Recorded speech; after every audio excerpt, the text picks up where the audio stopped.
Brother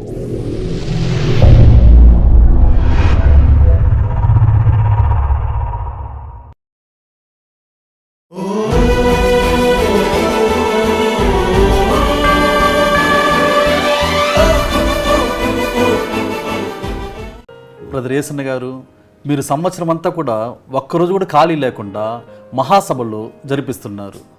ఆ మహాసభలకు లక్షలాది మంది ప్రజలు వస్తున్నారు. వాళ్ళ యొక్క అభిమానాన్ని మీరు ఎలా పొందగలిగారండి? నేను ఒక్కొక్కసారి ఆలోచిస్తుంటాను. ఆంధ్రప్రదేశ్లో అయితే నేను తెలుసు, వినుంటారు. మరి ఇక్కడే కాకుండా వేరే రాష్ట్రాల్లో కూడా, విదేశాల్లో కూడా ఎక్కడికి వెళ్ళినా వేల మంది, లక్షల మంది వస్తున్నారు. ఇది ఎలా సాధ్యం? నేను కూడా అందరిని అడుగుతుంటా, వీళ్ళంతమంది ఎలా వచ్చారు బ్రదర్, ఎలా వచ్చారని అడుగుతా. వాళ్ళు ఏమనండి మాదిలేని అని అంటారు. ఎవరికి వాళ్ళే జరుగుతున్న పరిచర్యను గుర్తించిన ప్రజలు బాధ్యత వహించి అందరికీ చెప్పడం.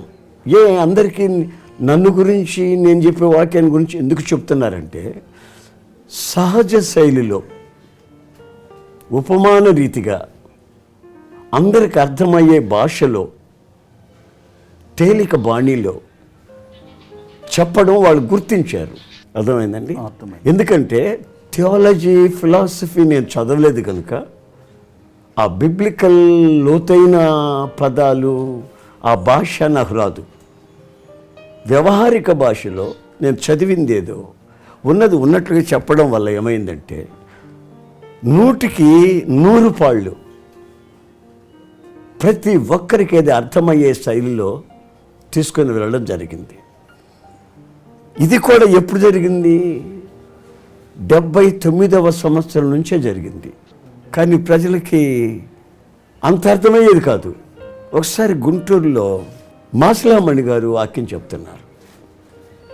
అప్పుడు వేల మంది ఆయన చెప్తున్నప్పుడు సైలెంట్ అయిపోతున్నారు. మిగతా వాళ్ళు చెప్తున్నట్టు గోలగోలుగా తిరణాల్లాగా ఉంది. ఏమై ఉంటుంది ఈ రహస్యం అని నేను 3 రోజులు అక్కడ ఆ పందిరి కిందే పడుకొని ఆ గడ్డిలో గమనించాను. ఆ భాషలో ఉన్నటువంటి మాధుర్యం, తర్వాత ఆయన వివరిస్తున్న విధానం, ప్రభు చెప్పిన విధానం, అవన్నీ గుర్తించినప్పుడు మనం ఇలా చెప్తే బాగుంటుంది కదా అని, ప్రభువా వాక్యం చెప్పేటప్పుడు ప్రజలు ఈ విధంగా వినేటట్టు నాకు సహాయం చేయి. నేను చెప్పింది ఏదైనా నలుగురికి అర్థం కావాలా అని ప్రార్థన చేయడం జరిగింది. ఎందుకంటే సభలకు వచ్చేవాళ్ళు బైబిల్ తెలిసిన వాళ్ళే రారు, అన్యులు వస్తారు, బైబిల్ అవగాహన లేని వాళ్ళు వస్తారు. ఆ సభలలో వాళ్ళు బైబిల్ చదివే ప్రాపర్ లైటింగ్ లేకపోవచ్చు. మరి వీళ్ళకి అర్థం కావాలి. ఒకప్పుడు పెద్దలు ఎవరో చెప్తుంటే నేనింటి నాకు అర్థం కాల. అదే స్థితి కదా ఇక్కడికి వచ్చిన వాళ్ళకి అందరికీ, చాలామందికి అలాగ ఉంటుంది కదా అని చెప్పి తేలిక బాణిలో చిన్న విషయమైనా దాన్ని వివరించి వాళ్ళకి అర్థమయ్యే శైలికి జీవితంలో మర్చిపోకుండా 27 సంవత్సరాల క్రితం న్యూఢిల్లీలో ఒకసారి ఒక వాక్యం చెప్పావు చర్చిలో. తర్వాత మద్రాసులో అదే ఫ్యామిలీని కలిసా. వాళ్ళ నాన్న అడుగుతున్నాడు, పాప ఈయన ఎవరో నీకు గుర్తుందంటే, నేను 27 సంవత్సరాల క్రితం చెప్పిన ప్రసంగం నాకు ఆ పాప చెప్పి చూపిస్తుంది, వినిపిస్తుంది. అప్పుడు ఆ పాప వయసు సరిగ్గా 5 ఏళ్ళు. ఢిల్లీ వచ్చినప్పుడు ఈ వాక్యం చెప్పాడు, ఆ పాస్టర్ గారు కదా ఈయన అని చెప్పింది. అప్పుడు నాకు సంతోషం కలిగింది. మరి ఇంత చిన్న బిడ్డ కూడా అర్థం అవ్వాలి, మన ప్రయాసం వ్యర్థం కాకూడదు, మనం గాల్లో కొట్టినట్టు కొట్టకుండా పూర్ణ నిశ్చయంతో కొట్టాలి. సభల్లో కూడా చూడండి, మారు మనసు పొంద ఉంటే రండి అంటే 10 మంది వస్తున్నారు.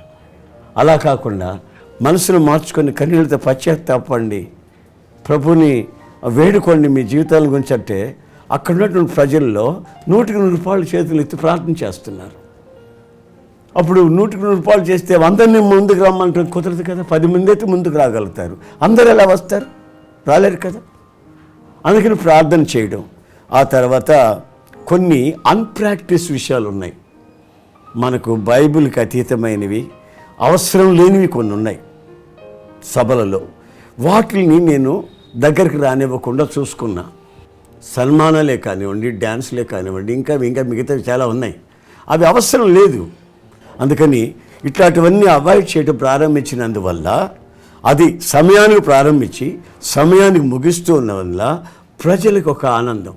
మనం సమయానికి వెళితే పిచ్చి పిచ్చిగా ఉన్నటువంటి కార్యక్రమాలు ఏమీ లేకుండా శుభ్రంగా వాక్యం వినేసి 2 పాటలు వినేసి వస్తున్నాము, సమయానికి ఇంటికి చేరుతున్నాము అనే భావం వాళ్ళకి కలిగినందువల్ల వాళ్ళు ఆ విధంగా ఆ ప్రోత్సాహంగా రావడం జరిగింది. అది కాకుండా ఎక్కడ క్రూసేడ్ జరుగుతున్నా దానికి ముందే ఉపవాస ప్రార్థనలు కానివ్వండి, తర్వాత హోల్ నైట్ ప్రేయర్స్ కానివ్వండి, వేల మంది ప్రార్థన చేస్తూ ఉంటారు.